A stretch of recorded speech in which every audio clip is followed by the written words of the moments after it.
Assalamualaikum warahmatullahi wabarakatuh.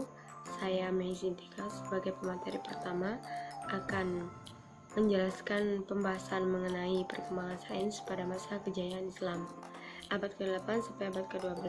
Pada masa dinasti Abbasiyah bisa dikatakan sebagai abad keemasan umat Islam.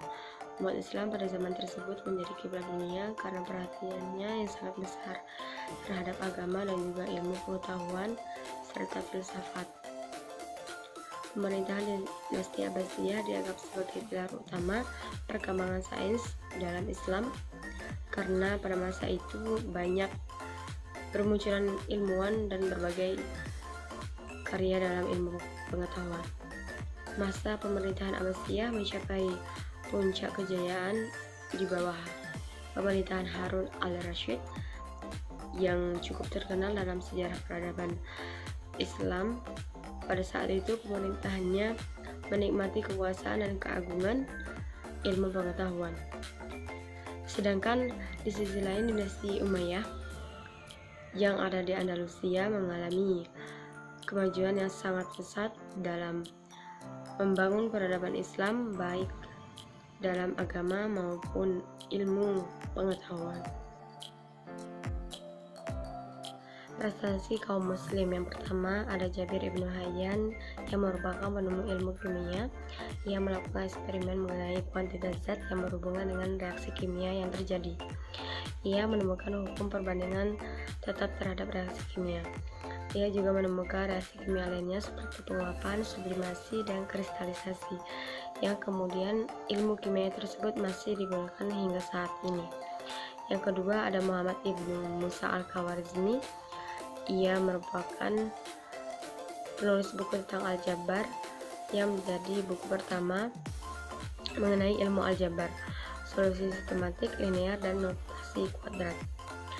Al-Khawarizmi memperkenalkan sistem penomoran bilangan desimal ke dunia barat. Ia juga merevisi ilmu geografi Ptolemeus dan membuat tulisan mengenai astronomi. Yang ketiga ada Abu Yusuf Yaqub ibnu Ishaq al-Kindi.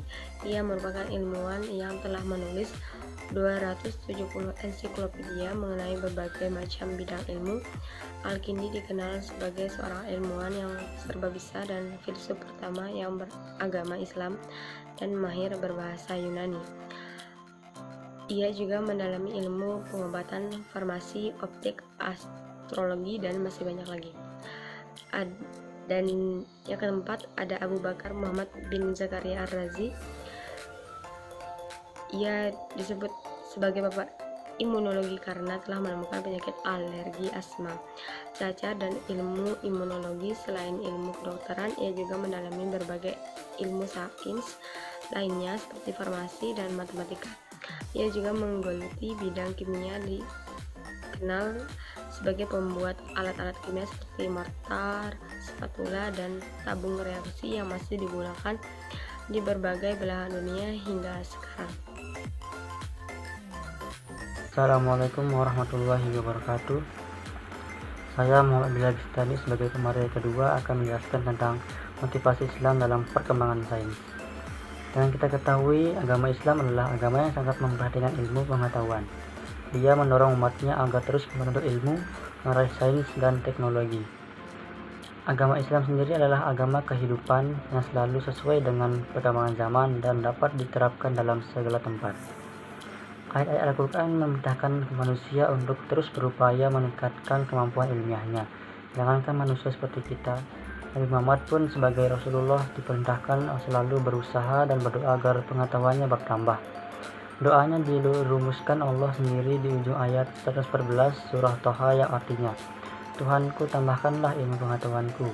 Di samping itu perlu dikemukakan bahwa manusia memiliki naluri haus pengetahuan sebagaimana dilukiskan Rasulullah dalam sunnahnya, yaitu yang berbunyi, ada dua keinginannya yang tidak pernah terpuaskan, yaitu keinginan untuk mencari ilmu dan mencari harta. Uraian tersebutlah dan ucapan Rasulullah ini menjadi pendorong manusia untuk terus menuntut ilmu dan mengembangkan dengan memanfaatkan anugerah Allah kepada manusia. Yang perlu diusahakan adalah mengarahkan perkembangan ilmu, pengetahuan, dan teknologi untuk masalah umat hidup dan kehidupan manusia. Mungkin hanya ini yang saya dapat sampaikan. Assalamualaikum warahmatullahi wabarakatuh. Assalamualaikum warahmatullahi wabarakatuh. Saya Destian Rahmaningsih sebagai pemateri ketiga akan membacakan tentang faktor kemunduran Islam dalam bidang sains. David Lindbergh menyebutkan bahwa kemunduran sains Islam erat kaitannya dengan oposisi kaum konservatif, krisis ekonomi politik, dan keterasingan. Sains dan saintis pada masa itu sering ditentang dan disudutkan, misalnya dalam kasus pembakaran buku-buku sains dan filsafat di Cordoba. Krisis ekonomi, kekacauan politik, dan keterasingan umat Islam memiliki sumbangan signifikan pada kejatuhan sains ini. Kehilangan dukungan, pilar-pilar ini membuat perjalanan sains menjadi mandek kan berhenti. Di samping faktor-faktor di atas dan faktor lainnya, kemunduran sains Islam jelas diawali dengan kehilangan spirit sains Islam itu sendiri.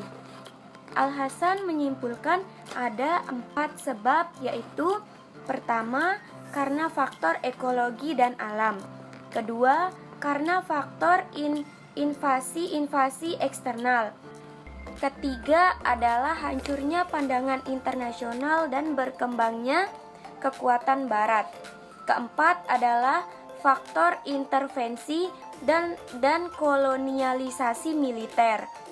Karena faktor inilah dunia Islam tidak lagi leading dalam bidang sains seperti abad 13 dan 16. Sekian dari saya. Wassalamualaikum warahmatullahi wabarakatuh.